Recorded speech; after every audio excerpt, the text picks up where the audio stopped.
Imagine a land where you can visit your favorite villains and you don't have to wait for a Mickey's Not So Scary Halloween to do so. Now, a lot of people have been very excited about this new Villains Land that they announced at D23 a few weekends back. I, for one, being one of them. I love my Disney villains. I personally think they're a lot more fleshed out than a lot of our Disney heroes that coincide with them. But a lot of people are also asking the very important question: can they actually do this? Is it actually possible to go that in depth? That is a pretty big picture, and I've got it right on my computer right now as we speak, and I'm looking, and even as I'm staring at this, this isn't going to be an easy task, and this probably isn't even going to come out in this decade. I honestly feel like this is going to come out in 2030 something, which I hope that's not true, but it's going to take almost 3 years for them to even complete the Animal Kingdom expansion that they've got going on, or retheming. So it's going to be the big question here. Can they actually pull this off? Can we expect Disney and Imagineers to go big or go home like they're talking about? This is not blue sky anymore. This is real life. This is actually happening. But can it actually happen? That's the question. It is a big project and a big task, and it's a villain-sized task. It really is. So let's deep dive into this concept art that they gave us and really just kind of rip apart and see what villainy we can expect coming up in our Magic Kingdom expansion. Again, I'm nervous because I would really like to see all this happen, and I know that they can go a little crazy with the concept. They can go in depth, and we're not always going to get exactly what we see in these concept pieces, but sometimes they go pretty all out. Sometimes they will over exaggerate a little bit, like with the Monsters Inc. You have Mike and you have Sully, and these aren't made to look like the costumed characters. These are made to look like Mike and Sully are actually with you. And for some reason, a guy wearing a monster on his stomach like a baby, I don't know. Is that going to be an actual piece of merchandise you can buy? A baby monster that you can, it's like a Build-A-Bear, but with a monster, so you can make your own monster to wear as a baby? Come on, Disney, hire me. I'm here. But anyway, let's go ahead and deep dive into this, because I want to know, is this even going to be really possible? And I'm nervous. Like I said, I'm very excited to see this happen, but I'm also very concerned because, like I said, this is a lot to take on. And I don't want to sell our Imagineers short, but I don't know. I feel like it's going to be a lot to take on. Let's go ahead and look into this picture. We're going to start off by just looking at the main picture here in general. Now, as you guys can see off to the right here, we're going to be looking at, this big old castle probably here in the top left or top right here. I'm going to say I've been looking at multiple different castles and houses and everything I find, I can't tell if this is like a generic, just big spooky castle, or if this belongs to a particular villain. And to me, it looks like it belongs to an actual villain. There's a lot going on here. And like I said, I've been looking at a lot, so I'd love to know what you guys are thinking below. Like, oh, that's, I thought at first it was like Lady Tremaine, but then I realized that Lady Tremaine actually has just like a regular house. But then I looked a little bit deeper, and the best I could connect it to is possibly Cruella de Vil's house.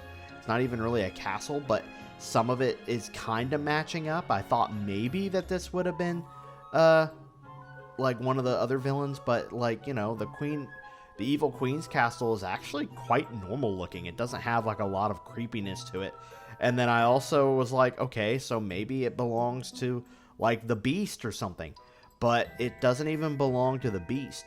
So I'm not really sure who this castle belongs to. So the best I could assume is probably going to be Cruella de Vil. So until we get more information, I'm going to go with Cruella de Vil. Now, if we look to the middle of this image here, we're looking at, indeed, possibly the underworld. Now, there's a lot of blue and a lot of wispy kind of colors coming off this area here. So I'm assuming that what we're looking at is probably going to be the underworld. For Hades. I thought maybe at first it could have been something to do with Chernobog and the mountain that he watches over, but I don't even think that this is gonna be Chernobog. So, like I said, I'm looking based off the colors that they're giving us here.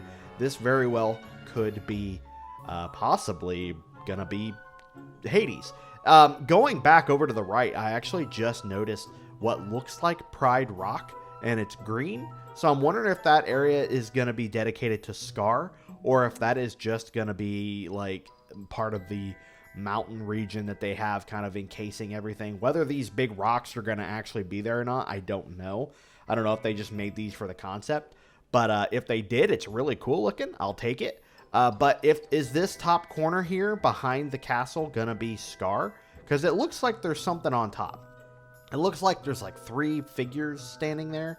So I don't know if those are going to be like hyenas or something, but to me that looks like it could be the tip of Pride Rock. And with that green coloring, which we know is connected to Scar, I think that very well could be Scar over in the corner. Now let's move over to our next image here, which is going to be, of course, the far left of the image, which gives us, I'm going to call that Diablo the Raven. I don't even care. That's Diablo in my head canon. But with all these spiky thorns and obviously the giant green fire-breathing reptile, we have a Maleficent section to the park.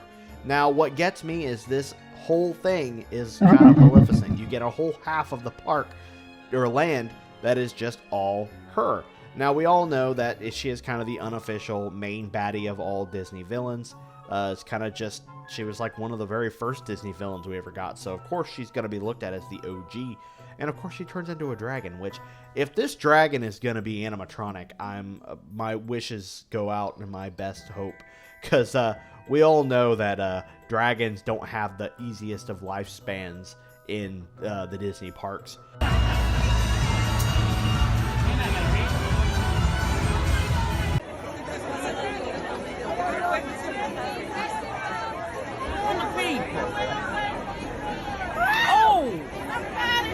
He needs some milk. Sorry, guys, but yeah, Deadpool said it best.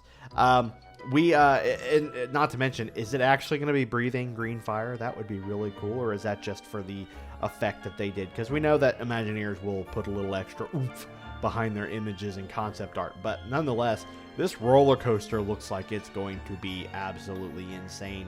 It looks like, based off the silhouettes of the track, we have actual loops and everything, so this could actually be a more adult-themed section to the Disney parks, which I would like to say is the truth. I mean, I feel like we need that. We need a more adult area to our Disney World. We have Epcot. Epcot's fairly more adult than all the other parks combined because of all the history and culture.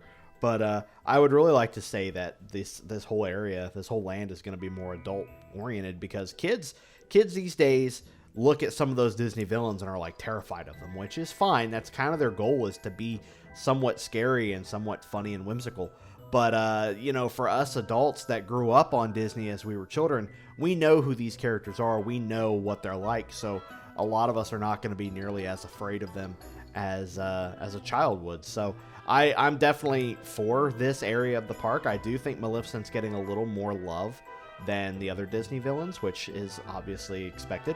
But yeah, let me look here. As you guys can see, I mean, another image, we've got the castle right here. This is Maleficent's castle, all the way up on its creepy little mountain.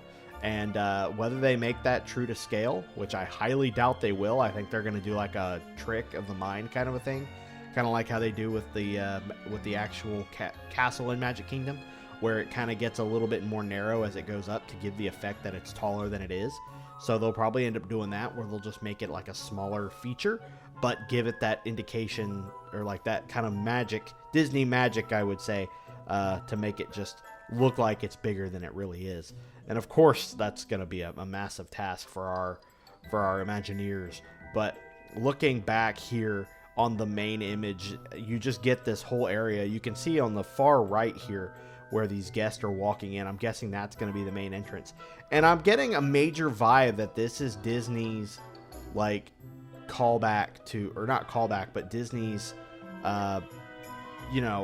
announcement against the Dark Universe for Universal's Epic Universe, which, I mean, that's going to be one major fight to the death, in my opinion. I mean, you guys have movie monsters, werewolves, vampires, Frankenstein monster, and all these other creatures against our favorite Disney villains. I mean, where are we gonna go from here? This is gonna be if this is their argument to Epic Universe. I'm gonna be like, all right, here, let's go for here.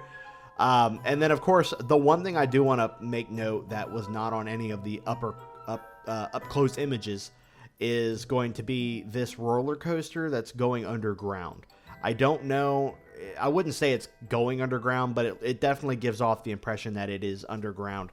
And it's got like a bluish tint to it, so I don't know if this is all going to be like Hades. Is this part of the underworld, or is it all Maleficent? I don't know. You let me know below. I'm honestly kind of leaning more towards Maleficent because it's kind of like right there. But at the same time, this is like towards the entrance of the world of the land, and you have Maleficent all the way off to the other side. So if that's the case, that's going to be a massive roller coaster.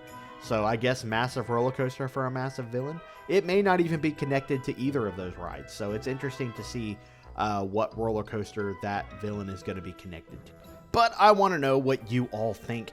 Are you guys excited to see this villain land finally come into fruition and be a part of the Magic Kingdom? Are you guys even expecting to see it in this lifetime? Or are we going to be telling our grandchildren, man, I wish I got to see this? What do you guys think? I, for one, like I have said 1,000 times, I am extremely excited. I am hyped as all get out for this project. I just hope they're not going to wait too long to do it. My thing is, are they going to work on multiple lands at once to get this all done, or are they going to kind of tackle everything as they go? Because I really don't want to have to sit through Cars Land, if it's even going to be a land, to have to sit and wait for the other project to be done, because that's going to take a long time. But let me know what you guys think below. If you guys are as hyped for this project as I am, please leave your best hitchhiker's thumbs up, and of course possess that subscription button if you guys want to see more Disney videos. I want to personally thank every one of you for joining me on this tour today, and I want you all to remember, your dreams are always within reach. You just have to reach out and grab them. Ah, there you are. I see you made it to the end of the video. We quite enjoyed having you with us. Please remember to possess the subscription button. We are dying to see you again. Oh, and don't forget to bring your death certificate.